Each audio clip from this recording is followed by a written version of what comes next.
Hello friends, இது நான் உங்கள் சார். இந்த வீடியோவில் நம்ம எதை பற்றி பார்க்க போகிறோன்னா 100 டேஸ் ஃப்ரீ கைடன்ஸ் ப்ரோக்ராமில் டே 5க்கான பொது தமிழ் டாபிக் மணிமேகலை. இதை ஏற்றினவர் சீத்தலை சாத்தனார்.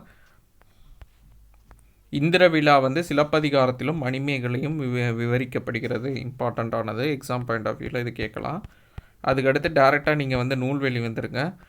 தொடர்நிலை செயல் வரிசையில் இரட்டை காப்பியங்கள்னு அழைக்கப்படுவது சிலப்பதிகாரம், மணிமேகலை. வாழ்வியல் கருவூலமாக விளங்குகிறது. இது 50 காப்பியங்களில் ஒன்று.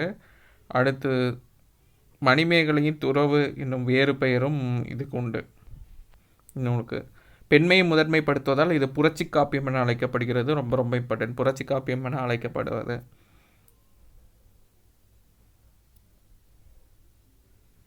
பௌத்த சமய சார்புடையது. 30 காதை, மொத்தம் எத்தனை காதைன்னா 30 காதை இருக்கா. அதில் ஃபஸ்ட்டு காதை விலாவர காதை. மணிமேகலை காப்பியத்தை ஏற்றியவர் கூலவாணிகன் சீத்தலை சாத்தனார். சாத்தன் தான் அவரோட இயற்பெயர். திருச்சிராப்பள்ளியை சேர்ந்த சீத்தலை என்னும் ஊரில் பிறந்து மதுரையில் வாழ்ந்தவர். கூலம்னா தானியம். ஸோ கூல வணிகம் செய்தவர். இதனால தான் மதுரை கூலவணிகன் சீத்தலை சாத்தனார் என்று அழைக்கப்பட்டார். சிலப்பதிகாரம் இயற்றிய இளங்கோவடிகளும் இவரும் சமகாலத்தவர். தண்டமிலாசான், நன்னூர் புலவன் அப்படின்னு இளங்கோவடிகள், அதே மாதிரி சாத்தன், இந்த 3 பேரையும் இளங்கோவடிகள் சாத்தனாரை பாராட்டியிருப்பார். இந்த 3 பேர் வச்சு என்னென்னா தண்டமிலாசான், சாத்தன், நன்னூர் புலவன். ரொம்ப ரொம்ப இம்பார்ட்டன்ட். யார் சாத்தனாரை பாராட்டியிருப்பாங்கன்னு கேட்கலாம். இளங்கோவடிகள் இந்த பேரை யாரை பாராட்டினாங்கன்னு கேட்கலாம். சாத்தனார். அறம் எனப்படுவது யாதனி கேட்பின் மறவாது இது கேள், மண்ணுயிருக்கெல்லாம் உண்டியும் உடையும்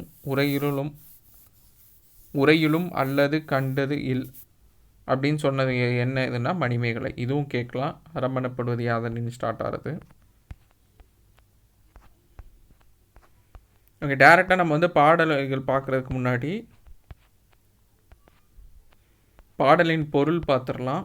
அதுக்கப்புறமா சொல்லும் பொருளும் பார்த்துட்டு வரிகள் நீங்கள் பார்த்தீங்கன்னா உங்களுக்கு கனெக்ட் ஆகும். இந்திர விழாவை காண வந்தோர். இந்த மணிமேகலை பொறுத்தளவுக்கும் உங்களுக்கு சொல்லும் பொருளும் ரொம்ப ரொம்ப இம்பார்ட்டண்ட்டுன்னு மார்க் பண்ணிக்கோங்க. இதுலேருந்து கண்டிப்பாக கொஷின் எக்ஸ்பெக்ட் பண்ணலாம். ஃப்ரீக்வெண்ட்டாக கேட்டே இருப்பாங்க இந்த இது. உயர்வுடைய புகார் நகரில் இந்த இதில் என்ன நகரம் சொல்லியிருக்காங்க, மென்ஷன் பண்ணியிருக்காங்கன்னா புகார் நகரம். இது ரொம்ப இம்பார்ட்டண்ட்டு. ஏன்னா வரிகள் கொடுத்துட்டு இது என்ன நகரம் கூட கேட்கலாம், என்ன நூலுன்னு கேட்கலாம், அந்த நூல் ஆசிரியர் யாருன்னு கேட்கலாம்.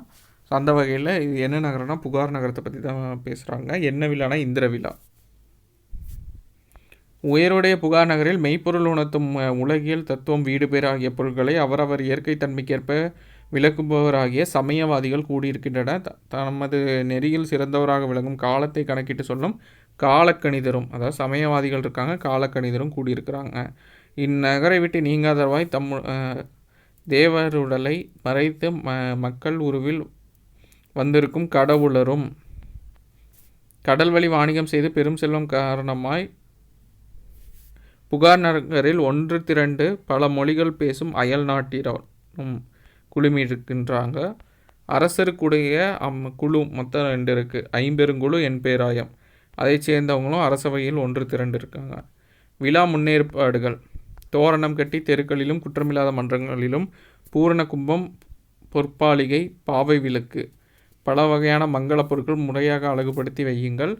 குலை முற்றிய பாக்கு மரம், வாழை மரம், வஞ்சிக்கொடி, பூங்கொடி, கரும்பு இதெல்லாம் நட்டு வைக்கணும். வீடுகளின் முன் தெரு திண்ணையில் வரிசையாக இருக்கும் தங்க தூண்களிலே முத்து மாலையை தொங்க விடணும். விழாக்கள் நிறைந்த இம்மூதூரில் தெருக்களிலும் மன்றங்களிலும் பழைய மண்ணை மாற்றி புதிய மணலை பரப்பணும்.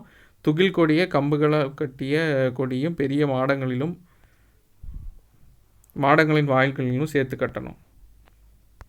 பட்டிமன்றம் ஏறுமின். குளிர்ந்த மணல் பரப்பிய பந்தங்களிலும் மரங்கள் தாழ்ந்து நிழல் தரும் ஊர் மன்றங்களிலும் நல்லவன பற்றிய சொற்பொழிவாற்றுங்க. அவரவர் சமயத்துக்குரிய உட்பொருளிலிருந்து வாதிடுவர். பட்டிமண்டப முறையை தெரிந்து வாதிட்டு தீர்வு காணுங்கள். சினமும் பூசலும் கைவிடுக அப்படின்னு சொல்லியிருக்காங்க. மாறுபாடு கொண்ட பகைவரிடம் கூட கோபமும் பூசலும் கொள்ளக்கூடாது, அதை விட்டு நீங்குங்க. வெண்மையான மணல் குன்றுகளிலும் மணல் சேர்ந்த பூஞ்சோலைகளிலும் குளிர்ந்த ஆற்று குறைகளிலும் மரக்கிளைகள் நிலத்தரும் தண்ணீர் துறைகளிலும் விழா நடைபெறும். இது மொத்தம் எத்தனை நாள்னா 28 நாள். இது ஃப்ரீக்வெண்ட்டாக கேட்டுட்டு இருக்குது. 28 நாள் தேவர்களும் மக்களும் ஒன்றுபட்டு மகிழ்வுடன் உலா வருவர் என்பதை நன்கறியுங்கள். வாழ்த்தி அறிவித்தல். ஒளிவீசும் வாளேந்திய காலாட்படையினரும் தேர்ப்படையினரும் குதிரைப்படையினரும் யானைப்படையினரும் மொத்தம் 4 படை கொடுத்துருக்காங்க. சூழ்ந்து வர அகன்ற முரசினை அறைந்து என்ன சொல்கிறான்னா, பசியும் நோயும் பகையும் நீங்கி மழையும் வளமும் எங்கும் பெருகுவலக என வாழ்த்து செய்தியை நகருக்கு முறை சரைவோன் அறிவித்தான். இதுதான் மொத்த இன்சிடெண்ட்டு. இதை தான் வந்து இமேஜ் கொடுத்துருக்காங்க. இந்த இமேஜோடு லிங்க் பண்ணிக்கோங்க. இந்த இமேஜை நீங்கள் ஞாபகப்படுத்திட்டு இது மணிமேகலை.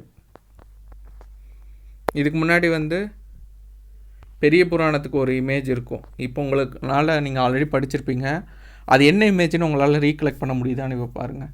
ஒன்ஸ் ரீகலெக்ட் பண்ணிட்டீங்கன்னா அதை வச்சே நீங்கள் வந்து அது என்ன பொருள் தரக்கூடிய பாடல் வரின்னு சொல்லிடலாம். அதை பேஸ் பண்ணி ஒரு வரி கொடுத்தா இது இதுக்கு தான் அப்படிங்கிறதும் உங்களால் கனெக்ட் பண்ண முடியும்.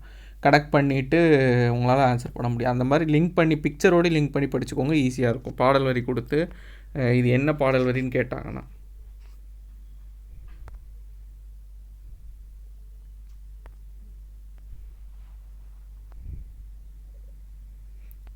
இன்னொரு விஷயம் நீங்கள் என்ன பண்ணணும்னா, புக்கில் வந்துட்டு பொருள் கூற வந்து இங்கே பக்கத்தில் எழுதி வச்சுக்கோங்க. ஃபார் எக்ஸாம்பிள் சமய கணக்கர் அப்படின்னா சமய தத்துவவாதி. சமய கணக்கர் எங்கே வருது, இங்கே வராங்க. இங்கே எழுதிட்டு சமய தத்துவவாதி அப்படின்னு எழுதி வச்சுக்கோங்க. அப்போ படிக்கும்போது உங்களுக்கு பொருள் ஈஸியாக புரியும். அதே மாதிரி ஒரு லைன் 2 லைன் படிச்சுட்டு இல்லை 4 லைனாக மொத்தமாக படிச்சுட்டு இதை படிச்சுட்டு அதுக்கப்புறமா இங்கே கொடுத்துருக்க பாடலின் பொருள் இருக்குது பார்த்தீங்களா, இதை நீங்கள் படிச்சிங்கனாலும் அர்த்தங்கள் புரியும்.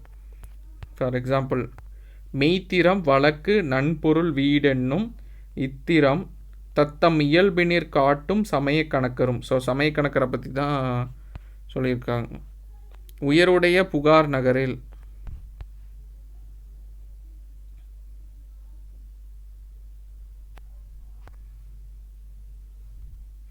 யார் இது பண்ணுறாங்கன்னா, மெய்ப்பொருள் உணர்த்தும் உலகியல் தத்துவம் வீடு பேர் ஆகிய பொருள்களின் இயற்கை தன்மைக்கு ஏற்ப விளங்குபவர் ஆகிய சமய கணக்கரும். ஸோ இது ஃபுல்லாக தான் ஃபஸ்ட்டு ஒரு 2 லைன் கொடுத்துருக்காங்க. தன்துறை போகிய அமைய கணக்கரும் நெறியில் சிறந்தவராக விளங்கும் காலத்தை கணக்கிட்டு சொல்லும் காலக்கணிதர்.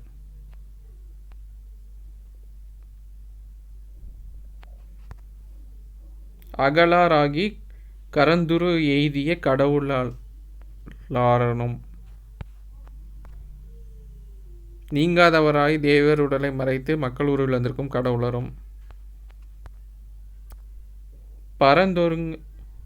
பரந்தொருங்கு ஈண்டிய பாடை மாக்களும்.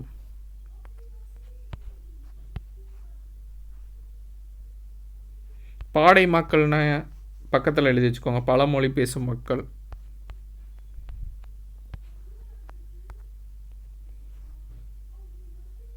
கடல் வழி வாணிகம் செய்து பெரும் செல்வம் காரணமாய் புகார் நகரிலே ஒன்று திரட்டு பல மொழி பேசும் மக்கள் குழுமிருக்கின்றன. ஐம்பெருங்குழுவும் என் பேராயமும் வந்தொருங்கு குழுயி வான்பதி தன்னுள். ஸோ இந்த லைன் கொடுத்துட்டு என்னன்னு கேட்கலாம். மணிமேகலை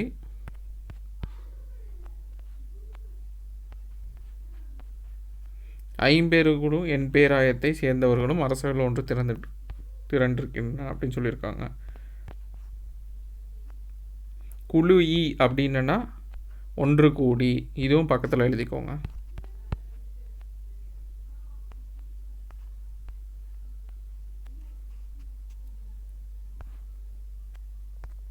தோரண வீதியும் தோமரு கோட்டியும். தோம்னா இங்கே குற்றம். பூரண கும்பமும் புலம்பாலிகைகளும்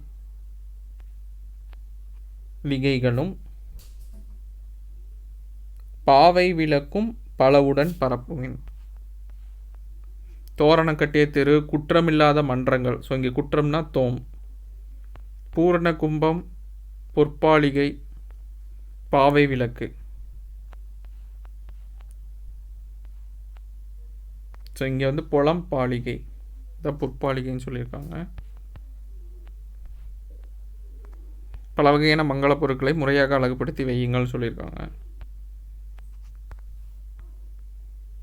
காய்குலை கமுகும் வாழையும் வஞ்சியும். கமுகுங்கிறது இங்கே என்ன?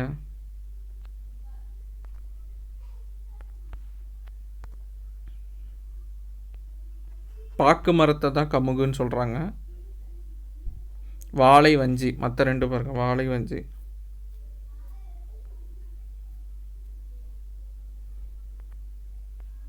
இங்கே இன்னொரு ரெண்டு பொருள் மறந்துட்டோம். கோட்டினா மண்டபம், பொலம்னா பொண்ணு. தோமரு கோட்டினா குற்றமில்லாத மண்டபம், பொலம்னா பொன். ஸோ கமுகுன்னா உங்களுக்கு பாக்கு. பூக்கொடி வள்ளியும் கரும்பும் நடுமின் பக்தி வேதிகை பசும்பொன் தூணத்து. வேதிகைனா திண்ணை. பக்தி வேதிகை பசும்பொன் தூணத்து முத்து தாமம் முறையோடு நாற்றுமின். தாமம் அப்படின்னா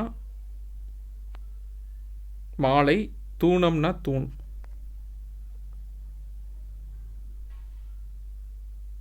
வீடுகளின் முன் தெரு திண்ணைகளின் வரிசை வரிசையாக இருக்கும் தங்கத் தூண்களில் முத்து மாலையை தொங்கவிடுங்கள்.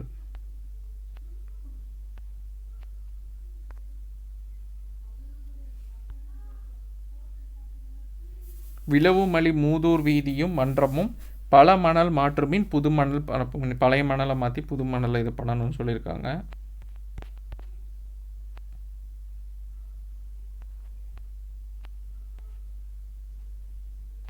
மதலை மாடமும் வாயிலும் சேர்த்துமின்.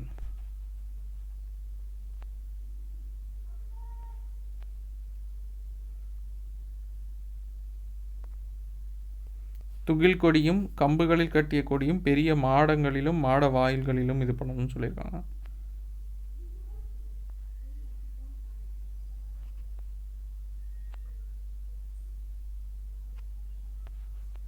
அடுத்து தன் மண பந்தரும் தாழ்த்தரும் பொதியிலும் புண்ணிய நல்லுரை அருகில் பொருந்துமீன் ஒட்டிய சமைத்து ஒரு பொருள்வாதிகள் பட்டி மண்டபத்து பாங்கறிந்து. இந்த லைன் இம்பார்ட்டண்ட், இது வேற ஒரு லெசன்லேயே வரும். ஸோ இது மென்ஷன் பண்ணது மணிமேகலை, ரொம்ப ரொம்ப இம்பார்ட்டண்ட்டு. பட்டி மண்டபத்து பாங்கறிந்து ஏறுவேன், இம்பார்ட்டன்ட்னு போட்டுக்கோங்க.